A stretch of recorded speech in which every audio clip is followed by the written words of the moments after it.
சென்னை மாநகராட்சி பணி நீக்கம் செய்த 2000க்கும் மேற்பட்ட துப்புரவு பணியாளர்கள் 8வது நாள் போராட்டமாக இன்று ரிப்பன் பில்டிங் எதிரில் கூடியிருக்கின்றார்கள்.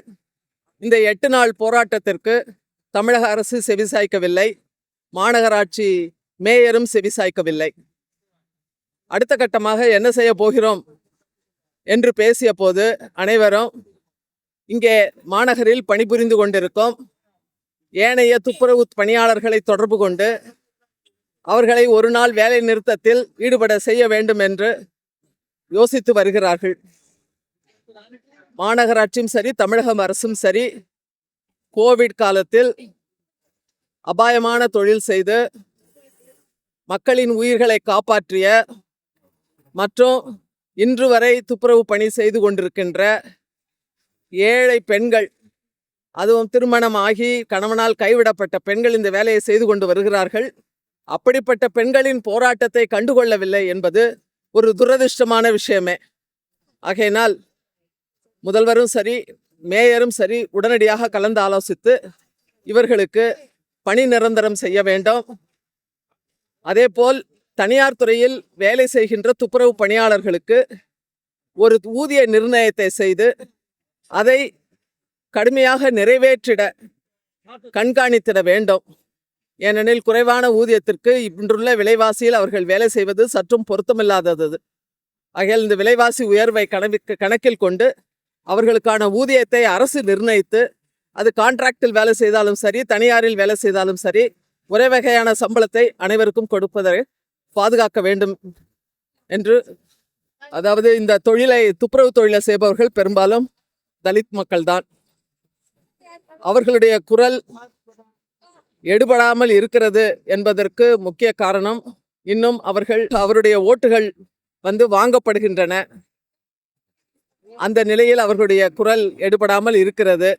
1. 2, இன்னும் எல்லா துப்புரவு பணியாளர்களும் ஒரு கன்சாலிடேட்டடா, அதாவது சாலிடாரிட்டி, ஒற்றுமையாக அவர்கள் போராட முன்வந்தால் நிச்சயமாக வெற்றி கிடைக்கும். யார் யாரு பிரைவேட்ல வேலை செய்யறாங்களோ அவங்களுக்குலாம் ஒரு நாளைக்கு உள்ளது அப்படிங்கிறத உறுதி செய்யணும், அதை பாதுகாக்கணும், அதை கண்காணிக்கணும். அந்த மாதிரி வேலையெல்லாம் இப்ப எதுவுமே செய்யறதா இருக்கு. ஆனா பிரைவேட்ல அவங்க ஏத்துட்டு இன்னைக்கு வேலை செஞ்சுட்டு இருக்காங்க. ஆனா நம்மளுடைய இன்னைக்கு விலைவாசி ஏறி இருக்கு, எவ்வளவோ பல மடங்கு வசதி படைச்சவங்களே திணற அளவுக்கு இன்னைக்கு விலைவாசி ஏறி இருக்கு. அப்படி இருக்கும்போது துப்புரவு பணியாளர் இன்னொன்று கோவிட் சமயத்துல என்ன சொன்னாங்க, நமக்கு எல்லாம் பணி நிரந்தரம் செய்யணும், இப்ப வேலை செய்யுங்கன்னு சொன்னாங்க. நம்ம கட்டுப்பட்டு அந்த வேலையெல்லாம் செஞ்சோம்.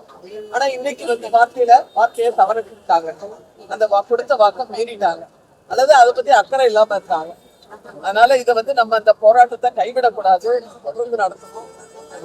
என்னை போன்றவர்கள் என்ன ஒத்துழைப்பு தர போறோம். ஆனா நீங்க உங்களுடைய சக பணியாளர்களுக்கு சந்தித்து எங்களுக்கு இந்த மாதிரி பிரச்சனை இருக்கு, நீங்களும் எங்களோட கைக்கு ஒரு நாள் செய்ய முடியுமாங்கிறத நம்ம ஆய்வு செய்யணும். நிச்சயமா அதை ஒரு அறிவிப்பா நம்ம வெளியிடணும். ஏன்னா நீங்க உட்கார்ந்து இருக்கும்போது சரி உட்காந்து பாருங்க, எவ்வளவு நாளைக்கு உட்காருவாங்க, போயிடுவாங்க அப்படின்னு நினைப்பாங்க. அப்படி நினைக்க விடாதபடிக்கு நம்ம அடுத்தடுத்த கட்டம் மூவ் பண்ணணும். இன்னும் அரசியல் கட்சி தலைவர்கள் பெரிய அளவுல இங்க கலந்துக்கல. அவங்களுக்கும் நீங்க எல்லா அரசியல் கட்சியில எந்த அரசியல் கட்சியா இருந்தாலும் சரி, அதை பத்தி நமக்கு கவலை இல்லை. இந்த டைம்ல நமக்கு தேவையான அளவுல அவங்கள பயன்படுத்தவும் நம்ம தயங்கக்கூடாது. எந்த கட்சியாக இருந்தாலும் அதை பத்தி நமக்கு கவலை இல்லை. சில சமயத்துல ஆளுங்கட்சியை சேர்ந்தவர்கள் கூட உங்களுடைய கோரிக்கைகளுக்காக உங்க கூட நிக்கிறதுக்கு வாய்ப்பு இருக்கு. அதனால இது ஆளுங்கட்சி எதிர்கட்சி அப்படின்னு பார்க்காம நமக்கு ஆதரவு சக்திகளை திரட்ட வேண்டிய கட்டாயம் இருக்கு என்பதை கூறிக்கொண்டு, இந்த நிலையை ஏற்படுத்திய இன்னொன்று இந்த மாதிரி குளறுபடிகள் எல்லாம் மத்திய அரசினுடைய நம்ம கம்ப்ளைண்டா கொடுப்போம். ஏன்னா அவங்க இந்த 2200 கோடி வரிப்பணத்தை தூக்கி ஒரு ராம்கின்னு ஒரு கம்பெனி கிட்ட கொடுத்துட்டு, அது ஒழுங்கா அவங்க ஆட்களை போட்டாங்களா போடலையாங்கிறத கண்டுபிடிக்கிற வேலையை அவங்க செய்யணும். செய்ய வேண்டியதான் செய்வாரு. நீங்க பணம் தளர வேண்டாம். சகோதரர்கள்லாம் இருக்காங்க,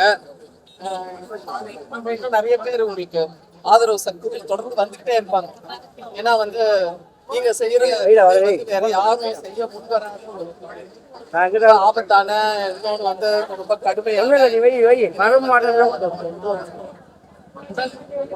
வருத்த தரக்கூடிய ஒரு தொழில். இந்த தொழில் செய்யறவங்களுக்கு பொதுமக்களுடைய ஆதரவு நிச்சயமாக எப்பவும் இருக்கும்.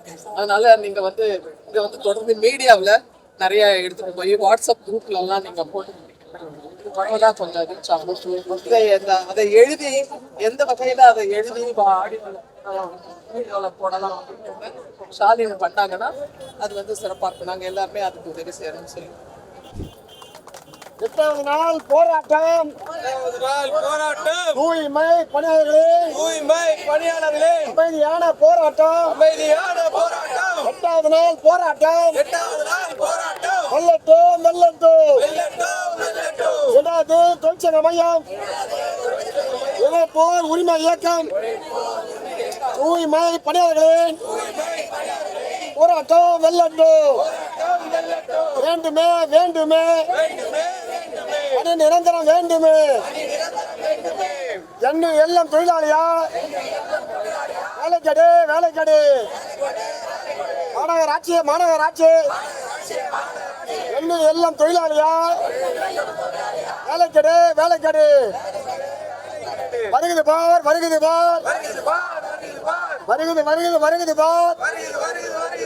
ஆகஸ்ட் 15 வருகுது பார்.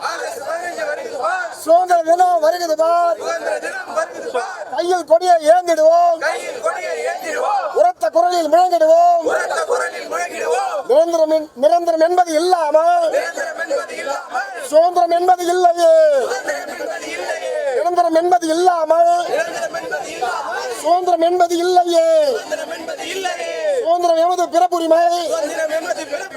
உரத்த குரலில் முழங்கிடுவோம். சுதந்திரம் என்பது பிறப்புரிமை. உரத்த குரலில் முழங்கிடுவோம். வெல்லட்டும் 8வது நாள் போராட்டம். பகல் இரவு போராட்டம். முற்றுகை போராட்டம். மாநகராட்சி அலுவலகம் குடியேறும் போராட்டம். வெல்லட்டும் ஜிந்தாபாத் LTUC ஜிந்தாபாத். AICCTU